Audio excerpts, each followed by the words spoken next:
Hello everyone, good evening to all of you.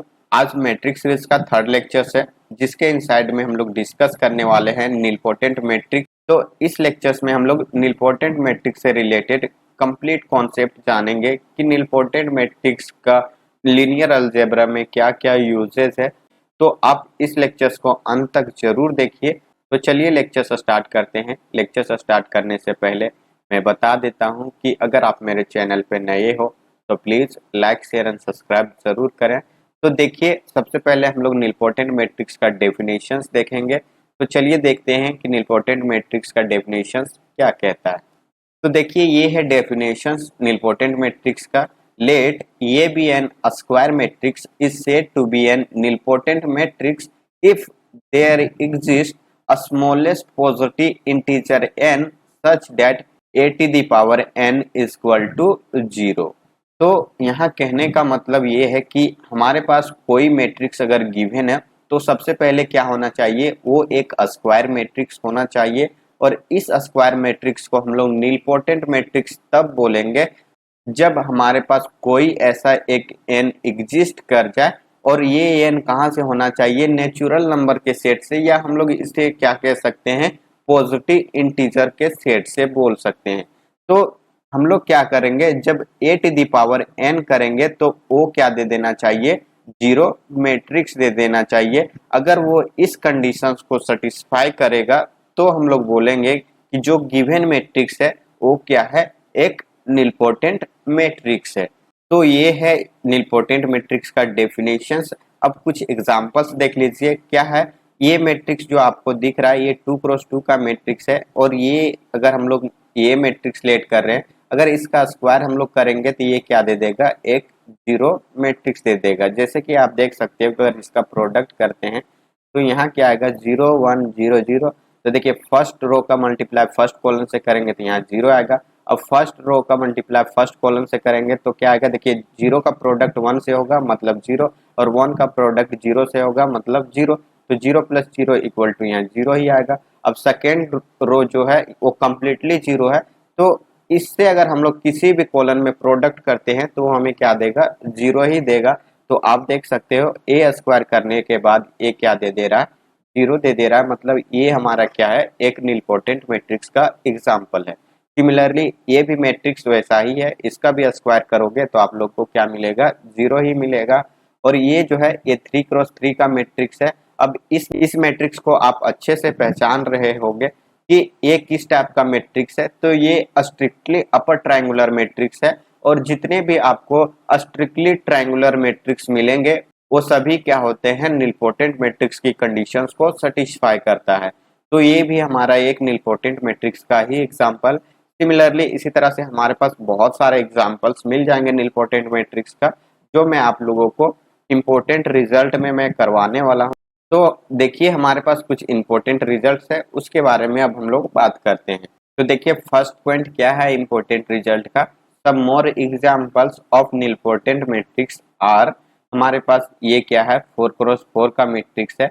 और ये भी क्या है, एक नीलपोटेंट मैट्रिक्स है। ये जो ये है, चाहे ये क्या हो जाए, जीरो हो जाए या क्या हो जाए, नॉन जीरो हो जाए, ये मैटर नहीं करता है। ये क्या हो जाएगा, हमारा एक नीलपोटेंट मैट्रिक्स का एग्जाम्पल है।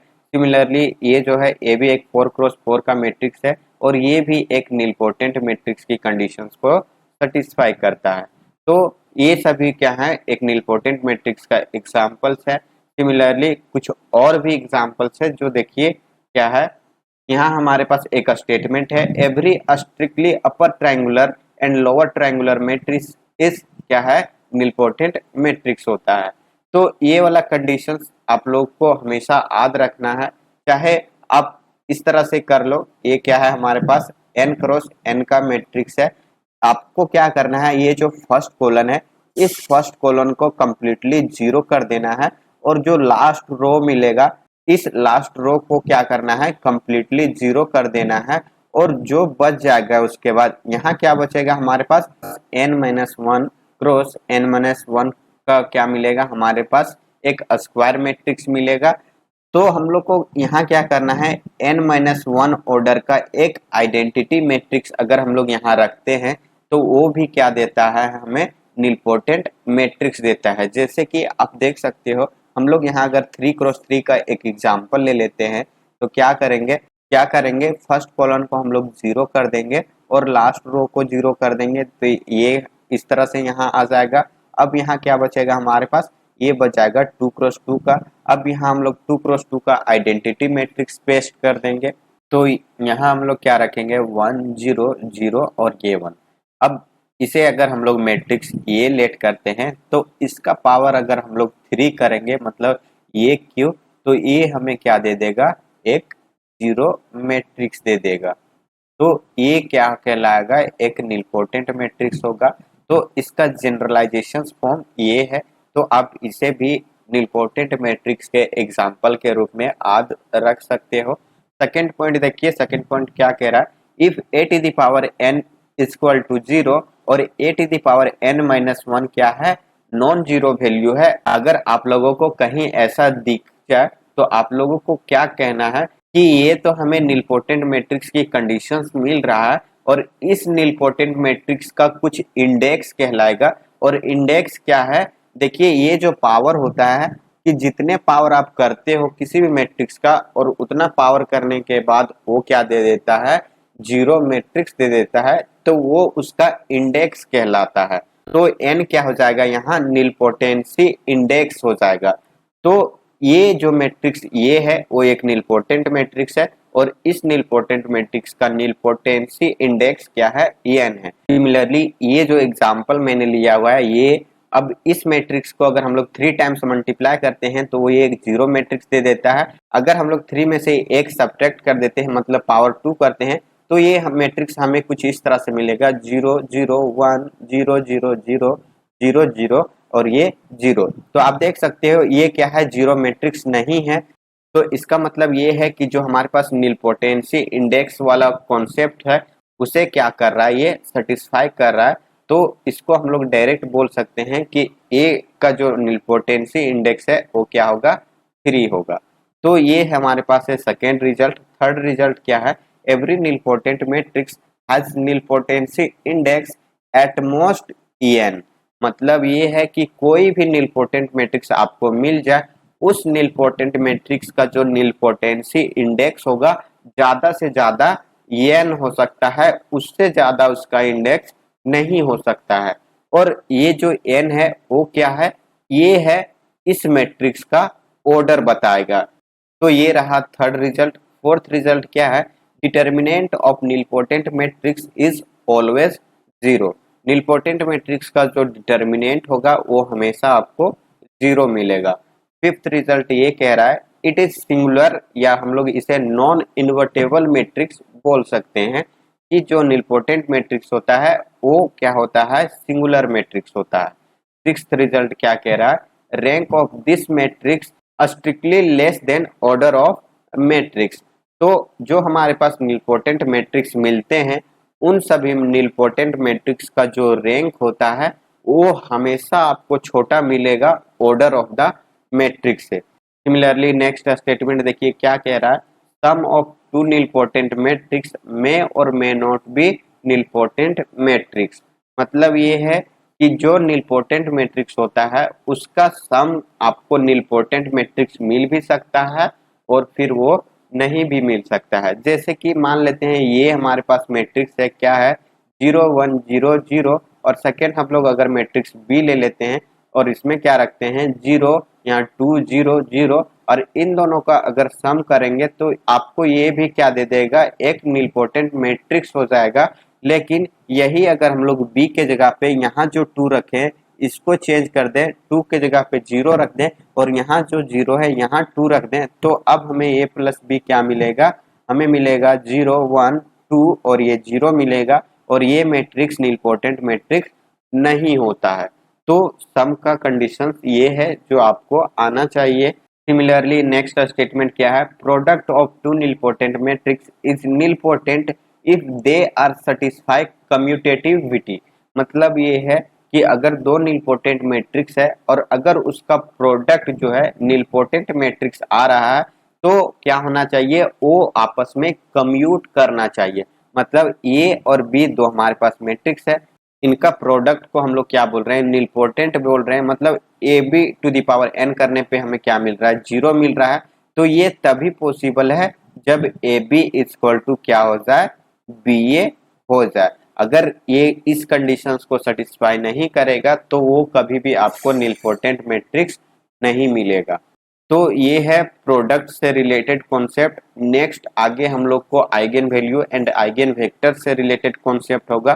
तो आप लोग देखिए यहाँ, analytic polynomial of nilpotent matrix is x to the power n, कि हमारे पास जो एनालिटिक पॉलिनोमियल होगा निलपोटेंट मैट्रिक्स का वो क्या मिलेगा, x to the power n मिलेगा। सिमिलरली कैरेक्टरिस्टिक्स पॉलिनोमियल जो होगा निलपोटेंट मैट्रिक्स का वो भी आपको x to the power n type का ही मिलेगा। यहाँ जरूरी नहीं है कि ये जो पावर है वो आपस में इक्वल हो। जैसे कि हम लोग जानते हैं कि कोई भी एनालिटिक पॉलिनोमियल हो किसी भी मैट्रिक्स का, तो उसमें क्या होना चाहिए, जिस मैट्रिक्स का वहाँ एनालिटिक पॉलिनोमियल हम लोग बता रहे हैं, जिस मैट्रिक्स का हम लोग वहाँ एनालिटिक पॉलिनोमियल बता रहे हैं, उसमें सिर्फ मिनिमल पॉलिनोमियल अवेलेबल होना चाहिए। अगर वो अवेलेबल है तो उसे हम लोग एनालिटिक पॉलिनोमियल के रूप में कंसीडर कर सकते हैं। तो इसलिए मैं आप लोग को बता रहा हूँ कि ये जो पावर है ये आपस में इक्वल भी हो सकते हैं और वो इक्वल नहीं भी हो सकते हैं। ये डिपेंड करेगा कि मैट्रिक्स वहाँ किस तरह का गिवन है और एनालिटिक पॉलिनोमियल वहाँ किस तरह गिवन है। सिमिलरली जो हमारे पास मिनिमल पॉलिनोमियल का कॉन्सेप्ट है कुछ उसी तरह से है कि मिनिमल पॉलिनोमियल होगा निलपोटेंट मैट्रिक्स का, वो क्या होगा, x to the power m type का होगा, जिसमें से एम क्या है, एन के भी इक्वल हो सकता है और ये एम एन के इक्वल नहीं भी हो सकता है। तो ये डिपेंड कर जाएगा कि हमें मैट्रिक्स किस साइज का दिया हुआ है और मैट्रिक्स वहाँ क्या गिवन है। सिमिलरली नेक्स्ट रिजल्ट देखिए, all eigen value of nilpotent matrix is 0, कि जो हमारे पास निलपोटेंट मैट्रिक्स होता है उसका सभी आइगन वैल्यू आप लोगों को 0 मिलेगा। सिमिलरली नेक्स्ट कॉन्सेप्ट क्या है, only 0 matrix has an linearly independent eigen vector. मतलब जो हमारे पास 0 मैट्रिक्स मिलता है हमें, जिसे अगर हम लोग निलपोटेंट मैट्रिक्स बोलते हैं तो उसके पास n linearly independent eigen vector होगा। इसके अलावा किसी भी नॉन जीरो निलपोटेंट मैट्रिक्स जो हमें मिलता है उसके पास n linearly independent eigen vector नहीं होता है। सिमिलरली नेक्स्ट कॉन्सेप्ट क्या है, नल या zero matrix is only nilpotent matrix is diagonalisable. मतलब ये है कि जो हमारे पास जीरो मैट्रिक्स है वही एक ऐसा मैट्रिक्स है जो निलपोटेंट भी है और वो क्या होता है, डायगोनलाइजेबल भी होता है। उसके अलावा कोई भी नॉन जीरो मैट्रिक्स अगर आपको मिलता है जो कि क्या है, एक निलपोटेंट मैट्रिक्स है, तो वो कभी भी डायगोनलाइजेबल नहीं होगा। और डायगोनलाइजेबल ना होने के पीछे का जो कॉन्सेप्ट है वो आप लोग को पता होगा। अगर नहीं पता है तो आप जो 13 रिजल्ट है उससे आप रिलेट कर सकते हो कि यहाँ जो आइगन वेक्टर का कॉन्सेप्ट होता है और डायगोनलाइजेबिलिटी का क्या कॉन्सेप्ट होता है, इसमें कुछ सिमिलैरिटीज होती हैं जो आप लोगों को पता होना चाहिए। अगर आप लोगों को इसमें भी कोई प्रॉब्लम है तो आप लोग बेशक कमेंट करें, ताकि मैं आप लोगों को जब क्वेश्चंस प्रैक्टिस कराऊंगा इससे रिलेटेड तो उसमें आप लोगों को कंप्लीट पता चल जाएगा कि क्यों नहीं non zero nilpotent matrix diagonalisable होता है। सो सिमिलरली नेक्स्ट रिजल्ट देखिए क्या है, non zero nilpotent matrix never diagonalisable. अभी मैंने आप लोग को बताया हुआ है यही रिजल्ट। सिमिलरली नेक्स्ट क्या है, every nilpotent matrix has similar to on JC form. अब ये जेसी फॉर्म क्या है वो भी आप लोग को पता होगा, इसे हम लोग जॉर्डन कैनोनिकल फॉर्म बोलते हैं। और हम लोग जानते हैं चाहे वो निलपोटेंट मैट्रिक्स हो या कोई भी अदर मैट्रिक्स हो वो अपने जेसी फॉर्म के सिमिलर होता ही होता है। तो इसे भी आप अपने ध्यान में जरूर रखें, ताकि जब हम लोग निलपोटेंट मैट्रिक्स का क्वेश्चंस करेंगे तो उस टाइम आप लोग को बहुत ज़्यादा हेल्प मिल जाएगा। अगर आप लोग को इतना रिजल्ट आता होगा निलपोटेंट मैट्रिक्स से रिलेटेड तो क्वेश्चंस जो भी होंगे निलपोटेंट मैट्रिक्स का आप उन सभी क्वेश्चंस बहुत आसानी से कर सकते हो। तो ये जो थे हमारे पास 15 प्लस रिजल्ट मेरे पास अवेलेबल हैं निलपोटेंट मैट्रिक्स से रिलेटेड। कुछ और रिजल्ट्स हैं जो आपको मैं क्वेश्चंस प्रैक्टिस के सेशंस में करवा दूंगा। तो आई होप आप लोग को मैट्रिक्स सीरीज का लेक्चर समझ में आ रहा होगा और पसंद भी आ रहा होगा। तो आप ज़रूर कमेंट